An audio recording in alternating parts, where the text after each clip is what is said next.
ஒன்று ராஜாக்களின் புஸ்தகம் 17ஆம் அதிகாரத்தை நாம் எடுத்துக்கொள்ளலாம். ஒன்று ராஜாக்களின் புஸ்தகத்திலே 17ஆம் அதிகாரத்திலே 4வது வசனத்தை நாம் எல்லாரும் சேர்ந்து வாசிக்க போகிறோம்.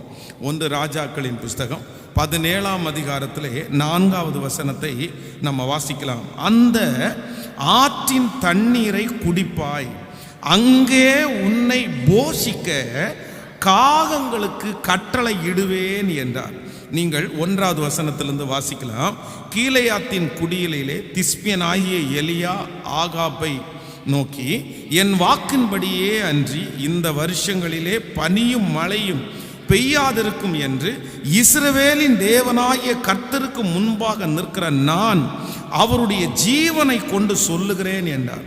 பின்பு கர்த்தருடைய வார்த்தை அவனுக்கு உண்டாயிற்று. அவர், நீ இவ்விடத்தை விட்டு கீழ் திசையை நோக்கி போய் யோர்தானுக்கு நேராயிருக்கிற கேரித்த ஆற்றண்டையிலே ஒளிந்து கொண்டிரு. அந்த ஆற்றின் தண்ணீரை குடிப்பாய், அங்கே உன்னை போஷிக்க காகங்களுக்கு கட்டளை இடுவேன் என்றார். அவன் போய் கர்த்தருடைய வார்த்தையின்படியே யோர்தானுக்கு நேரிருக்கிற கேரித்த ஆற்றண்டையிலே தங்கியிருந்தான். காகங்கள் அவனுக்கு விடியற் காலத்திலே அப்பமும் இறைச்சியும் சாயங்காலத்திலே அப்பமும் இறைச்சியும் கொண்டு வந்தது. தாகத்திற்கு அந்த தண்ணீரை குடித்தான். ஆமேன் சொல்லுங்கள். ஆண்டவருடைய பிள்ளைகளே, இங்கே ஆண்டவருடைய தீர்க்கதரிசி ஆகிய எலியா அந்த நாட்டிலே இருக்கிற ஒரு ராஜாவை நோக்கி அவர் சவால் விடுகிறார். நான் சொல்ற நாள் வரைக்கும் இந்த தேசத்திலே மழை பெய்யாது அப்படின்னு சவால் விடுகிறார். அப்போ ஒரு நாட்டு ராஜாவுக்கு விரோதமாய் அந்த நாட்டை கெடுக்கிறது போல ஒரு வார்த்தையை இவனுடைய வாயிலிருந்து சொல்லும் போது அந்த நாட்டினுடைய ராஜாவினுடைய கோபம் இவன் மேல் திரும்புகிறது. ஆனால் இவன் கர்த்தருடைய ஊழியக்காரன்.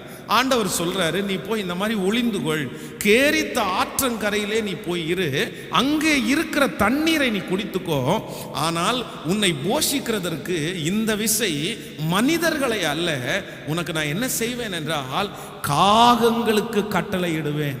அதே போல ஆண்டவர் அவனுக்கு சொன்ன வார்த்தையின்படியே காலையிலையும் மாலையிலையும் காகங்கள் அவனுக்கு என்ன கொண்டு வந்துருச்சாமா, அப்பத்தையும் இறைச்சியையும் அவனுக்கு கொடுத்து வேதம் சொல்லுகிறது கர்த்தர் அவனை போஷித்தார். அப்போ இன்றைக்கு ஆண்டவர் இந்த 3வது இந்த செக்ஷன்ல நம்மோட என்ன பேசுகிறார் என்றால், கர்த்தர் இன்றைக்கு நமக்கு கொடுக்கிற ஒரு நல்ல வாக்குத்தத்தம், நமக்கு ஆண்டவர் ஒரு உதவியை கர்த்தர் அனுப்புவேன் என்று கர்த்தர் வாக்கு கொடுக்கிறார். எத்தனை பேர் ஆமோதிக்கிறீர்கள்? நீங்கள் பல தேவைகளோடு இருக்கலாம், லட்சக்கணக்கான தேவைகள் உங்களுக்கு இருக்கலாம். உங்களுடைய தேவை யாரும் சந்திக்க முடியாததா இருக்கலாம். யார் உதவி செய்ய போகிறார்கள்? யாரிடத்திலிருந்து உதவி உங்களுக்கு வரப்போகிறது? ஆனால் ஆண்டவர் வாக்கு கொடுக்கிறார். எலியாவை காகங்களை கொண்டு போஷித்த அதே கர்த்தர் சொல்லுகிறார், உங்களுக்கு ஏற்ற நேரத்தில் ஒரு உதவியை உங்களுக்கு அனுப்புவேன் என்று கர்த்தர் வாக்கு கொடுக்கிறார். எத்தனை பேர் விசுவாசிக்கிறீர்கள்? அந்த உதவி யார் மூலமாக வேண்டும் என்றாலும் வரலாம்.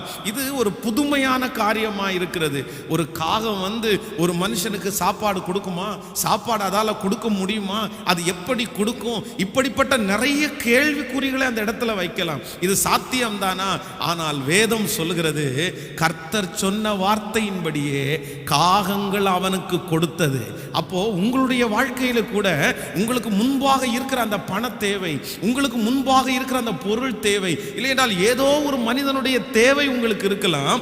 அந்த தேவையை குறித்து உங்களுக்கு 1000 கொஸ்டின் உங்களுக்குள்ளே இருக்கலாம். இது நடக்குமா? இது யாராலே முடியும்? இது யார் செய்ய போகிறார்கள்? இதை கொண்டு வருவதற்கு ஒருவராலும் முடியாதே.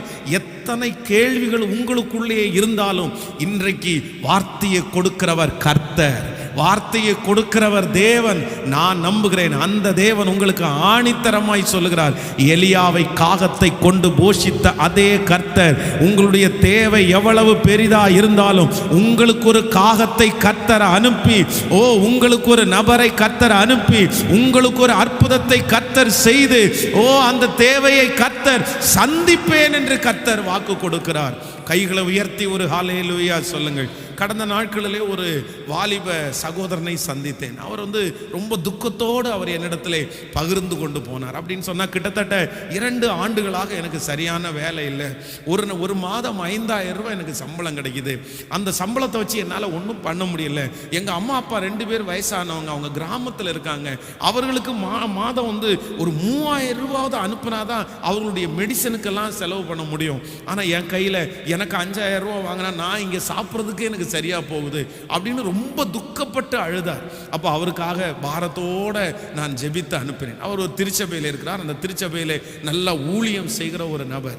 அப்போ அவருக்காக என் மனசில் ஜெபம் பண்ணிட்டே இருந்தேன். கடந்த சில நாட்களுக்கு முன்பாக மீண்டும் அவரை ஒரு 2 மாதங்கள் தாண்டி திரும்ப சந்திக்க வேண்டிய சூழ்நிலை வந்தது.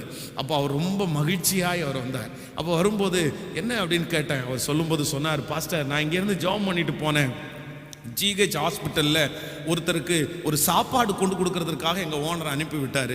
அவங்க ஒரு கொரோனா பேஷண்ட்ஸு. நான் உள்ளே போய் அவர்களுக்கு சாப்பாடு கொடுக்கறதுக்காக உள்ளே போனேன். நல்லா மாஸ்கெல்லாம் போட்டு தான் போனேன். போகும்போது பார்த்தா அந்த ஜிஹெச் ஹாஸ்பிட்டலில் நிறைய பேர் படுத்து கிடக்குறாங்க. எல்லாரும் அனாதையை போல் இருக்காங்க. யாருமே பக்கத்தில் இல்லை. ஒவ்வொருத்தரும் கூப்பிடுறாங்க, யாராவது எனக்கு தண்ணி கொடுப்பீங்களா, யாராவது எனக்கு கொஞ்சம் சாப்பாடு கொடுப்பீங்களா, நாக்கு வறண்டு போகுது. ஆனால் யாருமே அதை கேட்கறதுக்கு இல்லை. உடனே நான் அந்த கொடுக்க வேண்டிய நபருக்கு கொண்டு சாப்பாடு கொடுத்துட்டு அந்த மாதிரி தண்ணி கொடுக்குறவங்கள பார்த்து ஒரு டம்ளர் தண்ணி எடுத்து கொண்டு போய் கொடுத்தேன். உடனே அவங்க என் கையை பிடிச்சிட்டு என் கையில் 1,000 ரூபாய் 2,000 ரூபாய் அப்படியே வைக்க ஆரம்பிச்சிட்டாங்க. அங்கே இருக்கிற ஒரு 4-5 பேர் என்னிடத்தை பார்த்து, மகன், நான் இங்கேருந்து இந்த வியாதி சரியாகி போகிற வரைக்கும் எங்களுக்கு நீ ஹெல்ப் பண்ண முடியுமா அப்படின்னு கேட்டாங்க. நான் வேலை இல்லாமல் தான் இருந்தேன், தாராளமாக ஹெல்ப் பண்ணுறேன் அப்படின்னு சொன்னேன். 2 மாசத்துல கிட்டத்தட்ட 2 லட்சம் ரூபாய் அந்த இடத்துல சம்பாதிக்கிறதுக்கு ஆண்டவர் பலன் தந்தாராம். ஆமென் சொல்லுங்கள். ஒவ்வொரு நோயாளிகளையும் பார்த்து விசாரித்து அவர்களுக்கு தேவைகளை எல்லாம் சந்தித்து அவங்க எல்லாம் அந்த நோயிலிருந்து விடுதலை ஆகும் போது, நான் இந்த வியாதியிலிருந்து விடுதலையானதே உன்னால தான்ப்பா, நான் இன்னைக்கு ஜீவனோடு இருக்கிறதுக்கு காரணமே நீ தானப்பா, உனக்கு வச்சுக்கப்பா, உனக்கு என்ன வேணாலும் நான் கொடுக்குறோம் அப்படின்னு என் கை நிறைய பணம் கொடுத்தாங்க பாஸ்டர். இப்போ 2 வருடம் எனக்கு சரியான வேலை இல்லை. கர்த்தர் 2 மாதத்திற்குள்ளேயே என்னை கர்த்தர் ஆசீர்வதித்தார். ஆமென் சொல்லுங்க. அப்ப நான் நம்புறேன், அந்த வாலிப தம்பிக்கு செய்த கர்த்தர் நமக்கு செய்ய மாட்டாரா? உங்களுக்கு செய்ய மாட்டாரா? நான் சொல்றேன், எல்லா வாசல்களும் உங்களுக்கு அடைக்கப்படலாம், எல்லா மனிதனுடைய கதவுகளும் உங்களுக்கு அடைக்கப்படலாம், எல்லாரும் உங்களுக்கு எதிராய் நிற்கலாம்.